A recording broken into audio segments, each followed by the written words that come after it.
Hello everyone, welcome to the Redmen TV for the Instant Match Reaction Show. A few weeks ago we decided to do this show because we thought, well, let's get some content out there, let's have a little bit of a chat around a match. And unfortunately, Liverpool have been really good for the longest spell of time probably since we've done the Redmen in general.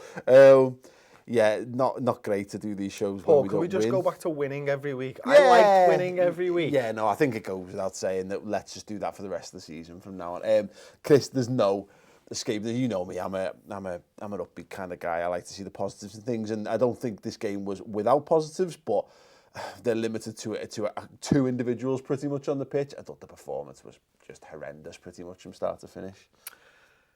Yeah, pretty much, mate. I think Klopp kind of got it tactically wrong tonight. I think, the midfield just didn't work for me. And, they pressed, they harried, they chased us round when we were in possession. But we looked really poor on the ball, didn't we? We couldn't string any passes together. I think it was probably 4 shots that we had all game. And how many times did we work the ball into their box? It wasn't many.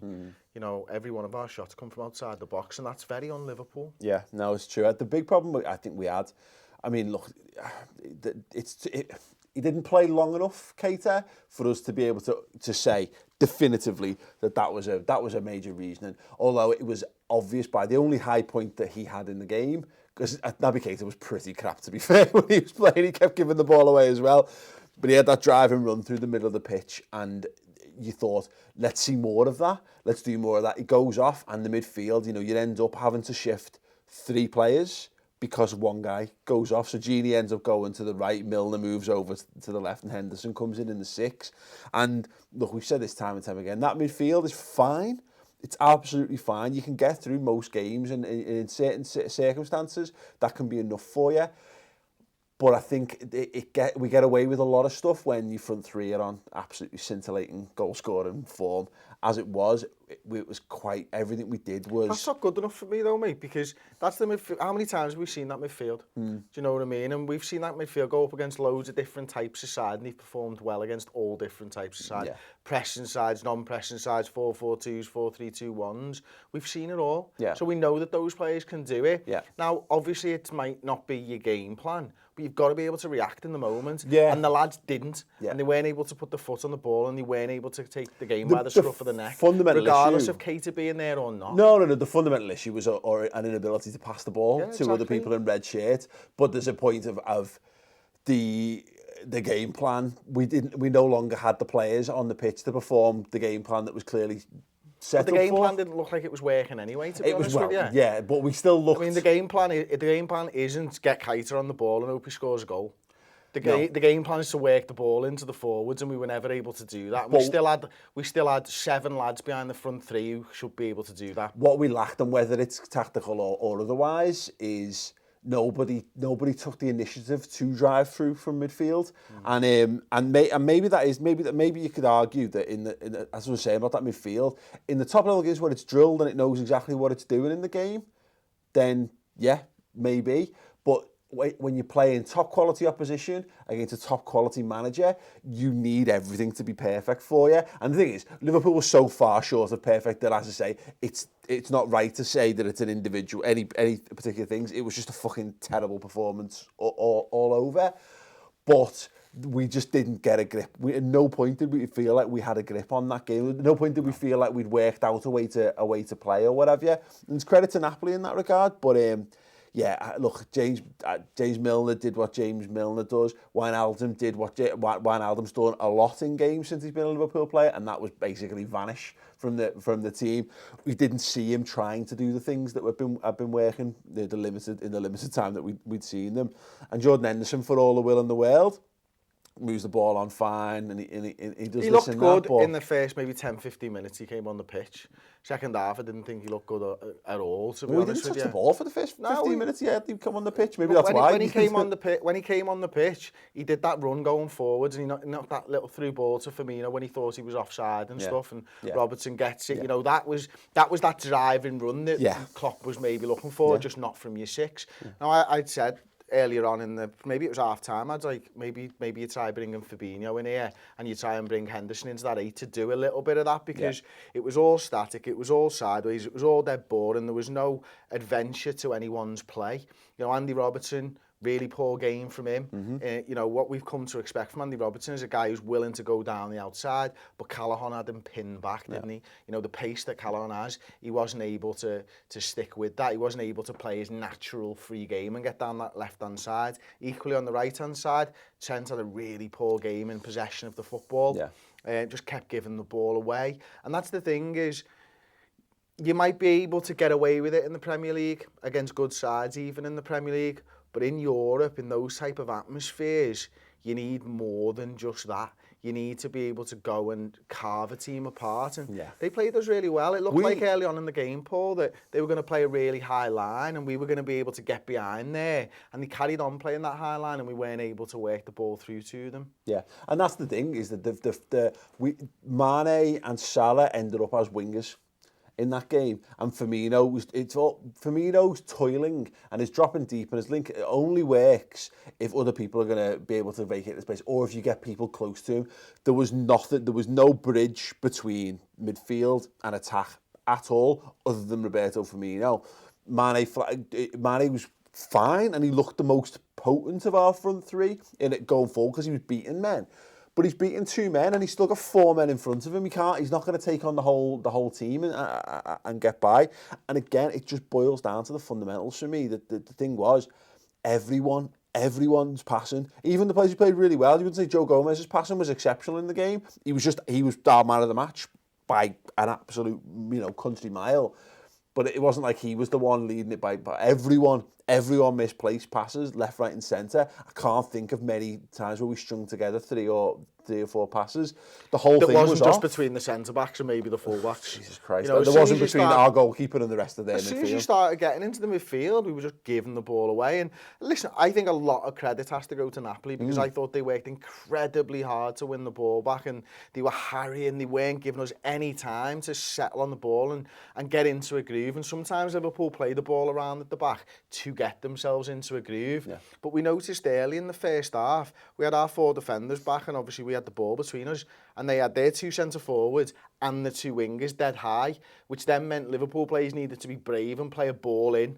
And that's what Klopp was gesticulating on the side for, get that ball whipped around, because once you've beaten that first level of press, you're into it then, you can get a little bit of a move together, but we weren't brave enough on the ball, and that's when you need someone like a Van Dijk or a Robertson to just fizz a ball in. Normally it's been Trent. Trent's been that guy to just whip one into Firmino and play off him, but I think our midfield was too worried about moving forwards that we'd leave the defence under duress. The whole thing is completely undermined by an inability to pass the ball to other people, because play on the counter, fine, I don't mind ceding possession to Napoli away from home if we've decided that's what we're going to do. If we're not going to go and blitz them in half an hour, then fine, sit back and soak it up, trust the defence and hit them on the counter. And there were like 2 opportunities for counter-attacks, and we either chose the wrong pass or someone completely misplayed the pass, and you cut the legs off any chance you've got of doing anything. And that's why this game was a cataclysmic failure of footballing ability. It's not fair to say this guy had a poor game and that's why we lost, because you can't say they conceded a goal because one of our centre-halves made a mistake, which has been our problem for 5 years.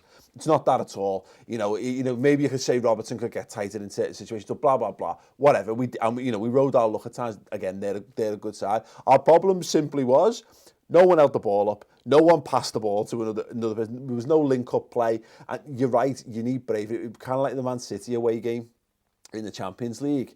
They got a lot of guys that committed then to attack. They also got bodies behind the ball brilliantly as well, to be fair. And it did just need someone to just get hold of the ball in the midfield, turn it round, break the press, and there was just no one seemingly willing to do that. And it makes you wonder whether that would have been better just trying something a bit different. I agree with what you were saying at the beginning.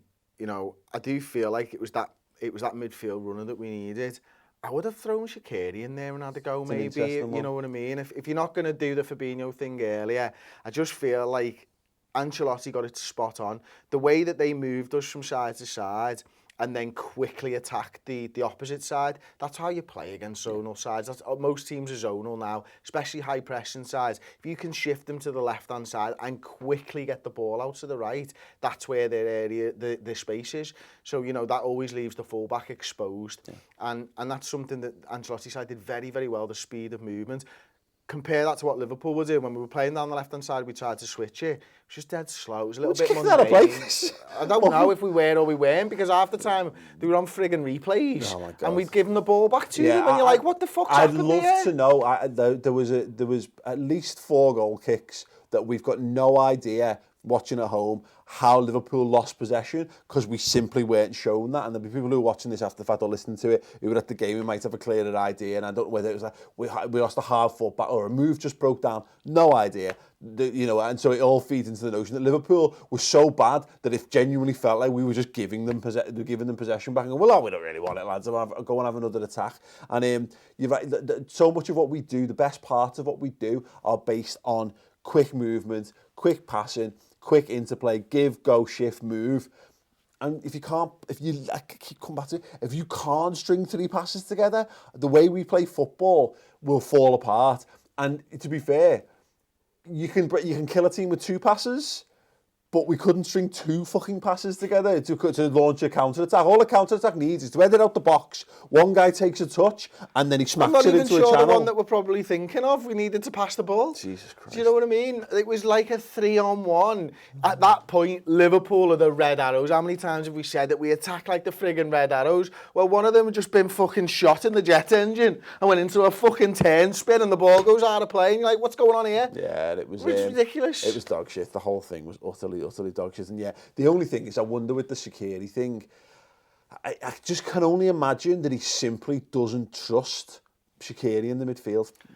I couldn't trust any lad to pass the ball to another lad. No. I mean, he really must distrust Shaqiri. No. That and the fact that we come up against 7 Coulibalys on the night. You said it, and I think Bailey said it as well. There was defo more than one Coulibaly playing tonight. That's not fair, that. He was playing left wing. He's not even playing left back. Like, if he was playing left back and he'd use him as auxiliary left back and he's flying down the wing, you'd be like, go ahead, what a mad performance. He was playing left-sided centre-half and he was inside our box. His booking came on the left wing, snapping Virgil van Dijk. What?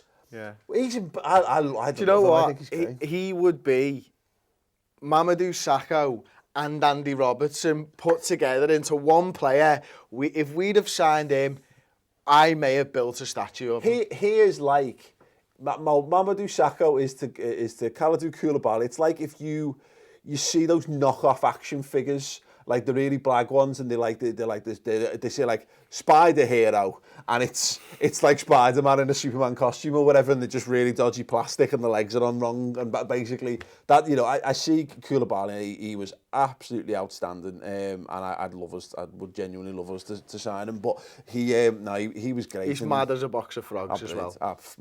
Totally thorough entertainment. But here's another thing, Chris. That he picks up a stupid yellow card. Their centre-half, their best centre-half, say, picks up a yellow card on the left wing, fouling our centre-half. Well, you know what you do? You drop Mo Salah 5 or 10 yards, and you start pinging the ball into his feet, and you just say, Mo, you're just going to hold this, mate, and you're going to get clattered a couple of times from behind. Who would you have trusted to ping the ball into his feet? Oh my God, I know. Well, yeah, in the general area. Kick it in the general area of Kalidou Coulibaly and hope for the best. No, I know. Yeah, again, all of these fundamental game plans totally undercut by the fact that we couldn't pass to another guy in a red shirt. The pitch was shit. The pitch was shit. And you said the pitch was shit for both teams. Now, qualification on that, it's their home ground, so it's, you know, they're used to whatever it was. But it can be no excuse because you're a professional footballer. We should be able to kick a football on any surface. If they want to have a game on the moon, I'm sure they'd be better than the average man. But yeah, they were so bad tonight, so horrendously bad. Joe Gomez wasn't though. Joe Gomez was. That was almost a perfect centre-half performance from him. Yeah, I think I do think people will probably blame him a little bit for the goal, and you know, I'm not saying that he's completely and utterly faultless, but I'm not putting any blame on him for that because I just think the ball is world class. Yeah. And sometimes you got to go, couldn't have done that. Yeah. Even if I knew the ball was going there from where I wasn't getting that. Even if Joe Gomez had slid, the way the ball bent round, it was perfect. It took Alisson out and it took the fucking defender out. Exactly, and it's such a shame because, I mean, to be fair, it was coming. You know, they had all the best attacks. They got it. Like, they rattled the crossbar as well. I think Alisson gets a fingertip to it, which is great. I thought Alisson was really good actually. Mate, that one where Robertson gets beat by Callahan and Alisson has to come out for it. I gave 2 nines and it was Alisson and Gomez on the night. And the only other player that really I thought was good was Virgil van Dijk again. Yeah. But then equally, I thought there was a few poor mistakes from him and uncharacteristic mistakes. And I said on my match reaction, Paul, that it felt today like it was a lackadaisical performance at times from Van Dijk. And normally I say that with a slightly different tone. Yeah. You know what I mean? Sometimes, you know, he's so cool and he's so calm. Yeah. But it felt a little bit too lax today. And I don't know what it was. It just didn't seem... He didn't... I'm not sure I'm not sure anyone really looked fit tonight. No, it did look like he didn't. And a lot of this comes back to the midfield as well. I think the problem is James Milner's played too much football. Jordan Henderson was clearly being rested for the weekend for this, and we've thrown him in without a warm up, etc., etc. We've shifted the balance of the midfield round. It's clearly not. You know, we talk about horses for courses. We're meant to have horses for courses. That midfield is the thing that gets changed to suit our opposition. And if that midfield was the right midfield to play Napoli, I'm pretty sure that's the midfield that would have started the game. Hopefully it's the midfield that's right for City, because we haven't got a great deal of choice all of a sudden, other than maybe Fabinho, who I actually thought was good when he came on, to be fair. And seeing Henderson actually play with a bit more advanced, letting Henderson actually run forward a bit. Couple of moments where he charged down there, he absolutely skinned their left back, didn't he? At one point, which was great. He had a couple of little moments. He looked more threatening than any of our other midfielders in the final third, and that's because he had 2 moments when he got into the final third, which is more than the rest of them did. This is not me sitting here and saying Jordan Henderson was really good, by the way. What would you rate him? 6 probably. I think the rest of them, I think Milner was probably a 5, Gini was probably a 5. I think everyone was 5 or below, with the exception of Gomez and Alisson. I thought we were just shit, weren't we? Salah was shit. Firmino worked his bollocks off. And again, the problem is that his rating is dragged down by the people around him. Because if he's got no one to link up with, he's not going to win a game. He can't win a game single-handedly. They defended brilliantly, Chris. You know, they did feel like they had more men on the pitch than us. Because whenever we were defending, they had loads of men in attack. And when we managed to get the ball down the other end, they were all there. It was freakish. One to forget, I think. Absolutely one to forget. If we'd come away with that, there would have been a temptation. I'm glad. I don't think we would have been able to say that's a vintage European away performance if we dogged that out, because we were so terrible for the whole game. And people said Klopp played for a draw. Maybe I don't think Klopp ever plays for a draw. Yeah, and I don't think he played for a true draw. I just think we played ourselves into a position where the only thing we could hope for was a draw, because we were so blunt going the other way. If we'd got it, it would have been a very, very lucky point, and it would have been an amazing point. But you know, Napoli would have been gutted if they'd not won that game. They deserved it, and yeah, that's all that we can really say. There's loads to talk about tomorrow, though, in the final word, isn't there? I mean, tomorrow I want to talk about the front three. Yeah. You know what I mean? It's been a few weeks now. We're getting into the season. Let's have a proper discussion about the front three and where we think that's going. And you know, there's other things that we can really talk about there. Klopp substitutions. There's so many talking points other than we've talked about. Yeah, and if anyone's got any you think we've not covered, or points you want to raise, or individuals you want us to discuss in more depth and detail, let me know in the comments. As I've been doing for a few weeks now, I pull some of the best comments in and put them into the final word, and we do discuss them. So yeah, if you want to watch that show, I know you might be thinking, look, I'm done with this game. You might not. There's probably a lot of people who've just not watched this video, and that's fair. You handle the feet how you want to handle them. But if you do need talking through, and if you need talking down from the ledge, we're here. We're going to be doing it anyway. And if you want us to do it, and you want to get your comments involved and all that, get over to the redmentv.com. The final word. We're here. We're going to do it. I can't wait to wake up and watch this game again. Oh yeah, God. Might just watch the highlights. The highlights. That's going to be a short watch, isn't it? Get us to redmentv.com. You can try it for a month. It's just a team walking out again, Paul. Basically. Navigator's run. and Jordan Henderson skinning that guy on the wing, and that's it. No, a lot of Joe Gomez stepping in and tidying stuff up. That's absolutely fine. Yeah, go over to the redmentv.com, sign up. Yeah, it's free for the first month, so you can go and have a look at what we're doing. We are relaunching the website as well next week. Very, very exciting stuff lined up. Loads of new features. You can get all this in podcast form. You can get it in your podcast app, all on the redmentv.com. So go over, sign up. If you're a glutton for punishment, or if you've got a bit of a need for gallows humour, we've got you covered. So get over there, and we'll see you over there. Ta-ra.